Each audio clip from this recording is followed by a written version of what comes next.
வணக்கம். வர February 15 நம்மளோட நெக்ஸ்ட் ட்ரைனிங் பேட்ச் ஆரம்பிக்கிறோம். ரொம்ப இன்ட்ரெஸ்டிங்காக இருக்கும். டெக்னிக்கல் அனாலிசிஸில் பக்காவாக பண்ண போகிறோம். நிறைய பேர் கேட்குறாங்க, ஆன்லைன்லேயே ஃப்ரீயாக நிறைய விஷயம் கிடைக்குது. ஒன்று, நான் நிறைய ட்ரைனிங் அட்டென்ட் பண்ணியிருக்கிறேன், எனக்கு டெக்னிக்கல் அனாலிசிஸில் பேசிக்ஸ் எல்லாம் தெரியும், எனக்கு அட்வான்ஸில் சொல்லிக் கொடுங்க. சில பேர் எனக்கு ஆப்ஷன்ஸ் மட்டும் சொல்லிக் கொடுங்கன்ற மாதிரி கேட்டுட்ருக்காங்க. ஆப்ஷன்ஸ் அது தனியாக வச்சுக்கலாம், சரியா? ஒரு சில பேருக்கு நிஜமாகவே டெக்னிக்கல் அனாலிசிஸ் தெரியும், ஸ்டாக் பிக்கிங் ரொம்ப நல்லா இருக்கும், மொமெண்டம் பிக்கிங் நல்லா இருக்கும், அண்ட் ஆப்ஷன்ஸ் தனியாக வரலாம்.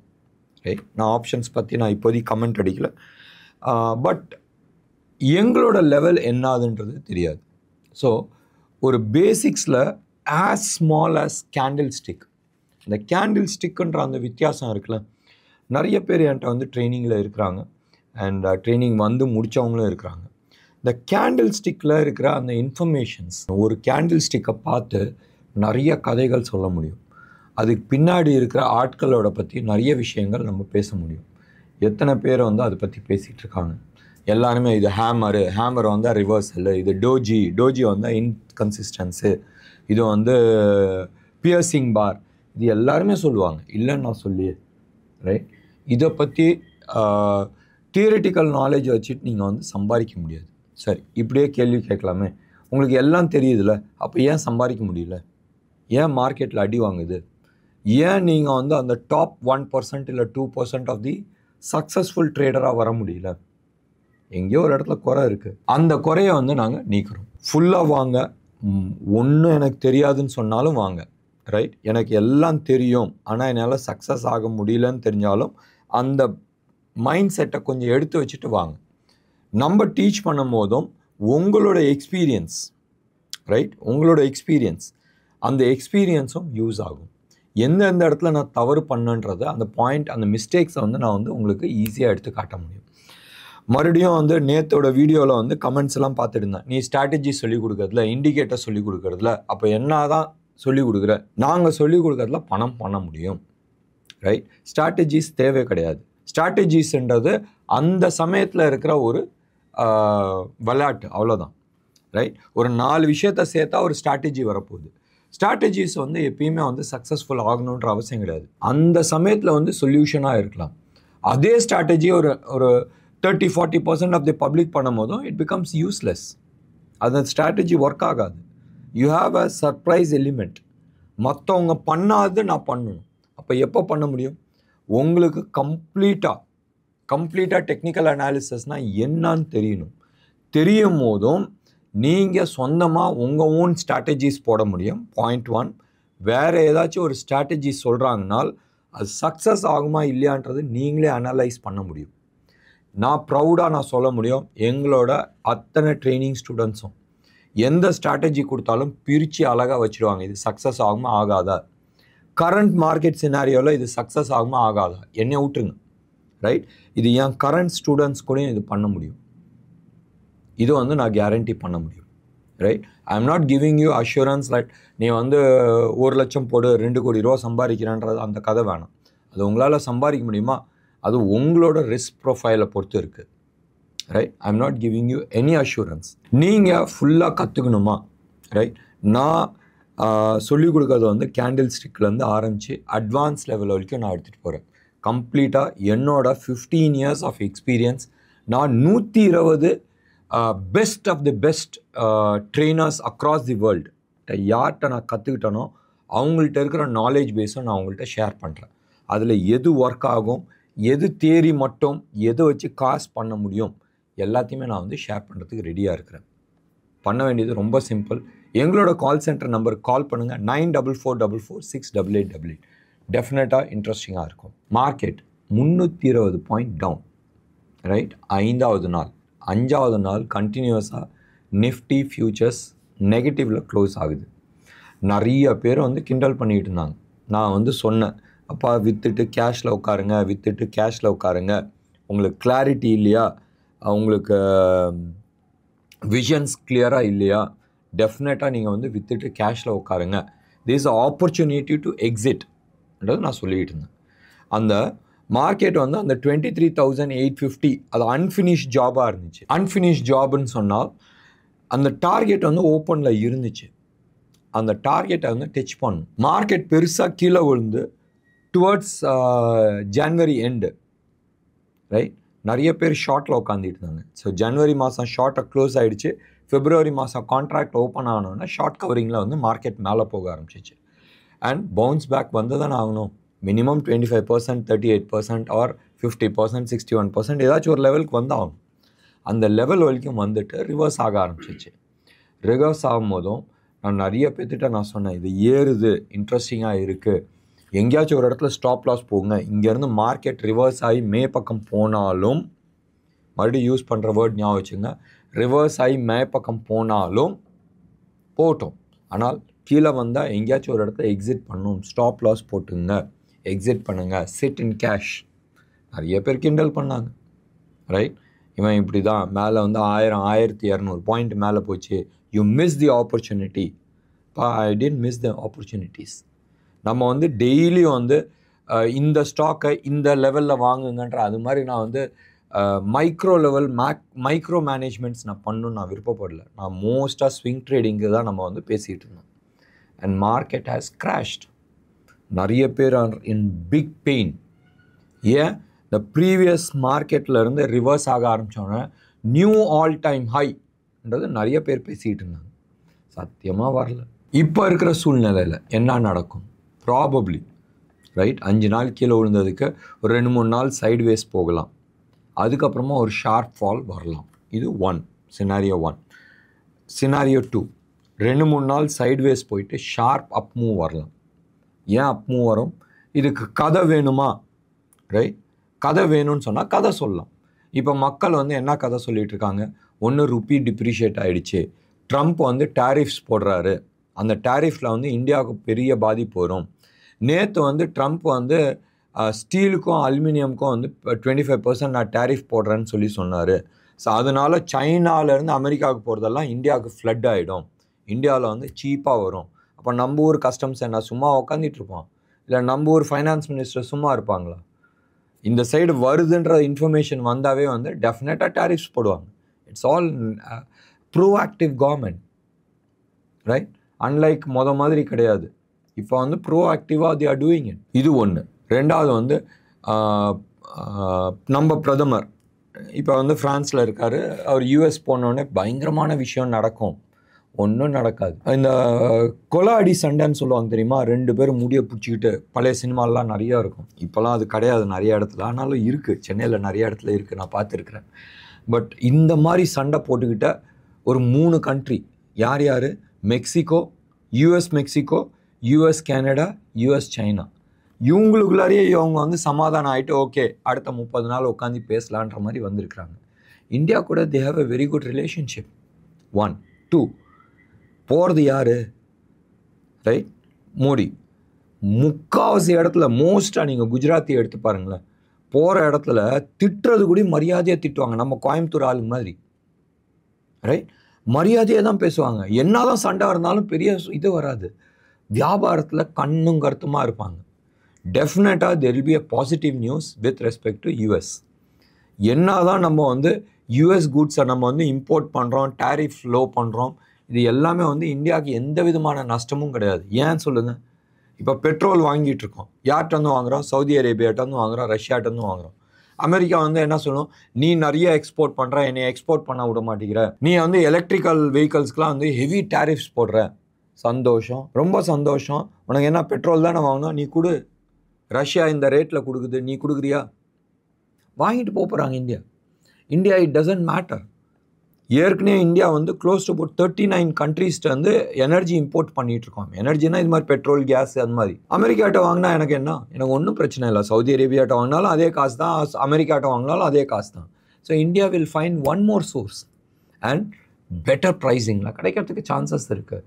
அல்டிமேட்லி பிஸ்னஸ் தானே, ரைட்? குப்பம் விற்றானா சுப்பம் விற்றானா, எனக்கு வேண்டியது இந்த ரேட் நீ கொடுக்குறியா, நான் வாங்கிட்டு போயிட்டே இருக்கிறேன். 1. 2வது, எத்தனை பேர் கவுன்சிங்ன்றது தெரியாது. இந்தியாவில் வந்து பெங்களூரில் வந்து ஒரு ஏர் ஷோ நடந்துகிட்ருக்கு, ரைட்? 2025 ஏர் ஷோ நடந்துகிட்ருக்கு. உலகத்தில் நடக்காத அதிசயம் நடந்துகிட்ருக்கு. இது வரைக்கும் இந்த லாஸ்ட் 50-60 வருஷத்தில் நடக்காத அதிசயம் என்ன அது?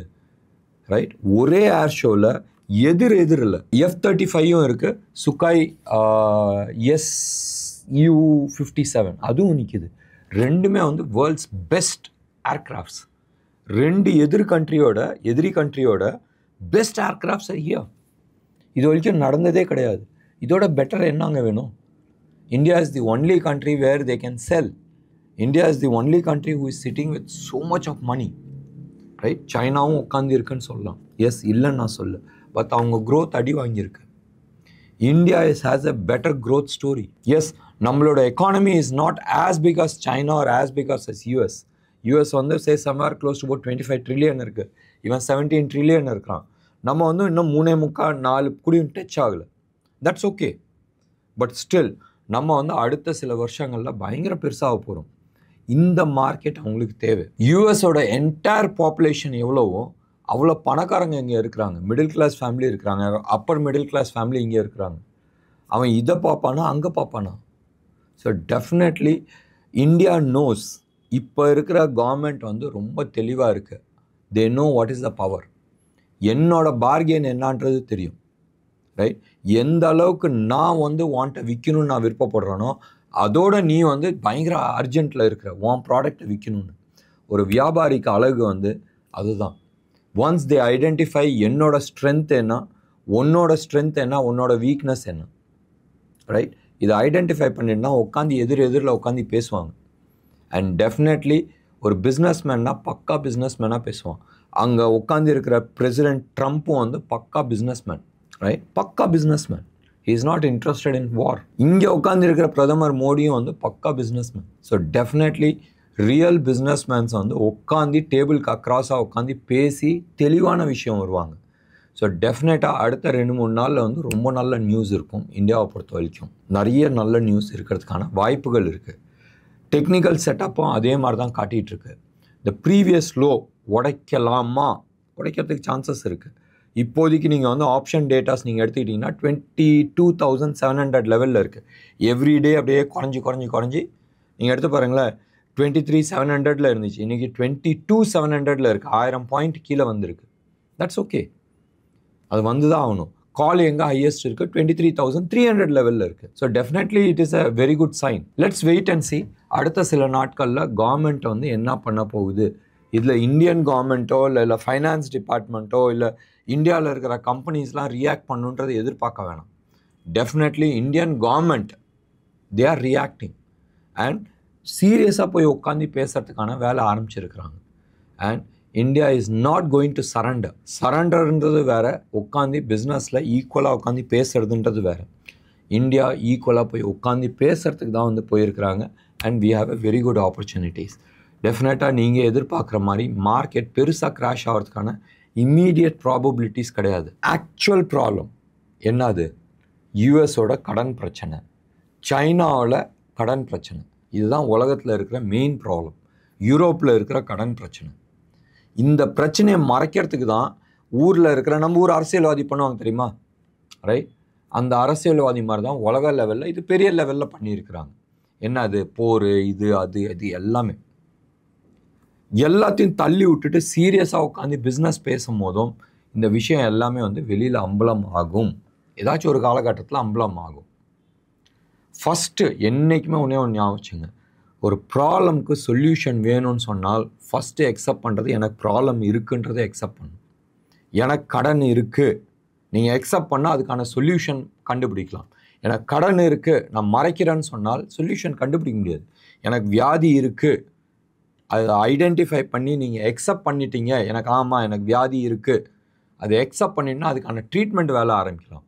இல்லை எனக்கு வியாதி இல்லை, நான் இது அதுன்னு ஊருக்கு அதை சொல்லிகிட்டு இருந்தால் அந்த வியாதி இருக்க தான் செய்யும்.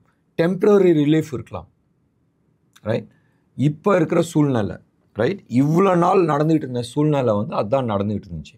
இப்போதைக்கு ட்ரம்ப் வந்து அவரோட நாட்டோட பிரச்சனைகளுக்கான கிளாரிட்டிஸ் எடுத்துகிட்டு வந்துட்டுருக்காரு. சொல்யூஷன் இன்னும் எடுத்துகிட்டு வரல. இம்மீடியட் சொல்யூஷன் என்ன பண்ணுறாங்க, அவங்களோட எக்ஸ்பென்சஸ் எல்லாத்தையும் கட் பண்ணிட்டு வராங்க.